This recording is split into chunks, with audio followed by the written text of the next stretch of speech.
প্রস্তাবনাগুলো আছে, যদি সত্যি ক্ষমতার ভর শাসক গোষ্ঠীর কাছ থেকে জনগণের কাছে নিতে চান, তাহলে সংস্কারের পক্ষে থাকবেন। আপনারা আমাদেরকে অনেক ভয় ভীতি দেখানো হবে যাতে নির্বাচনে আমরা না যাই, ভোটাররা যাতে ভীত হয়, তার কিছু আলামত তো ইতোমধ্যেই আমরা পেয়েছি।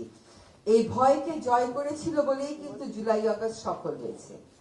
এর আগেও কিন্তু আন্দোলন হয়েছিল, সেই আন্দোলনগুলো চূড়ান্ত সফলতার মুখ দেখেনি। তার কারণ হচ্ছে ভয়কে তারা জয় করতে পারে নাই। ভয়ের নানান রকম মাধ্যমে ভয় দেখানো অব্যাহত ছিল, এখনো কিন্তু ভয় দেখানো হচ্ছে। এই যে ভয়, এই ভয়টাকে আমাদের জয় করতে হবে। বাংলাদেশের মানুষ বারবার ভয় জয় করেছে, সুতরাং এইবারও আমরা জয় করব। এবং তরুণেরা আমাদের জন্য যে আত্মাহুতি দিয়েছে, যে আত্মবিসর্জন দিয়েছে, সংস্কারের পথটাকে বেছে নিয়ে গণতন্ত্রের ভিত্তি রচনাতে সামনের 12ই ফেব্রুয়ারি যে গণভোট, সেই ভোটে আমরা আমাদের সিদ্ধান্ত প্রয়োগ করব। সকলকে আবারও অভিনন্দন। ধন্যবাদ স্যারকে তার মূল্যবান বক্তব্যের জন্য। এ পর্যায়ে জনাব আদিলুর রহমান খান, মাননীয় উপদেষ্টা স্থানীয় সরকার, পল্লী উন্নয়ন ও সমবায় মন্ত্রণালয় স্যারকে তার মূল্যবান বক্তব্য প্রদানের জন্য অনুরোধ করছি।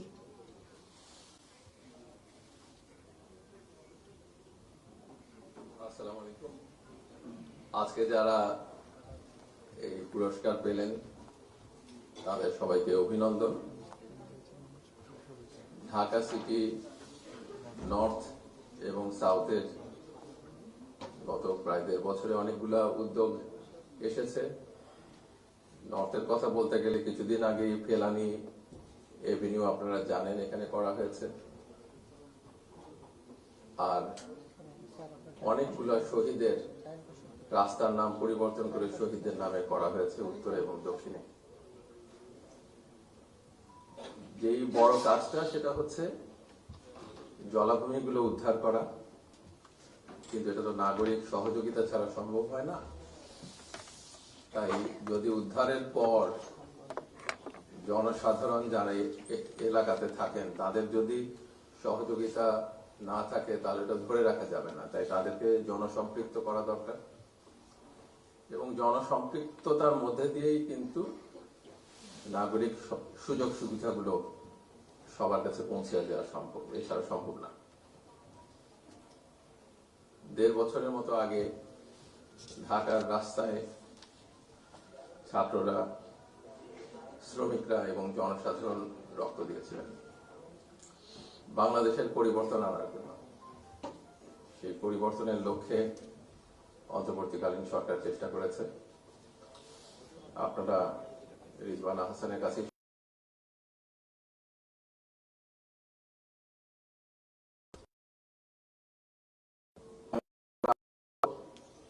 গুম, বিচার বহির্ভূত নির্যাতন এবং আয়নাঘরের দিনগুলোতে ফিরে যেতে না চাই আমাদের গণভোটের পক্ষে অবস্থান নিতে হবে, ভোট দিতে হবে এবং পছন্দের গণপরিষদ সদস্য নির্বাচিত করতে হবে। আমরা ওই বাংলাদেশটাই স্বপ্ন দেখি যে এই স্বপ্ন আমাদের শহীদরা দেখে গেছেন, যেন বাংলাদেশ আর অন্যায়ের পথে না হাঁটে। তারা ওই বাংলাদেশই চেয়েছেন যে বাংলাদেশে বৈষম্য থাকবে না। আমরা খুব বেশি কাজ করতে পারি নাই, যেটুকু পেরেছি সেই কাজটা যেন স্থায়ী করতে পারি। যারা সামনে দায়িত্ব নেবেন তারা এগিয়ে নিয়ে যাবেন দেশকে। আধিপত্যবাদের কাছে আর বাংলাদেশ কখনো মাথা নত করবে না, অন্যায় বিচারের কাছে বাংলাদেশ কখনো মাথা নত করবে না। এটাই আমাদের আকাঙ্ক্ষা, এবং আমি বিশ্বাস করি আজকে যারা পুরস্কার পাচ্ছেন তারাও বাংলাদেশকে সেই স্বপ্নের দিকেই ধাবিত করে।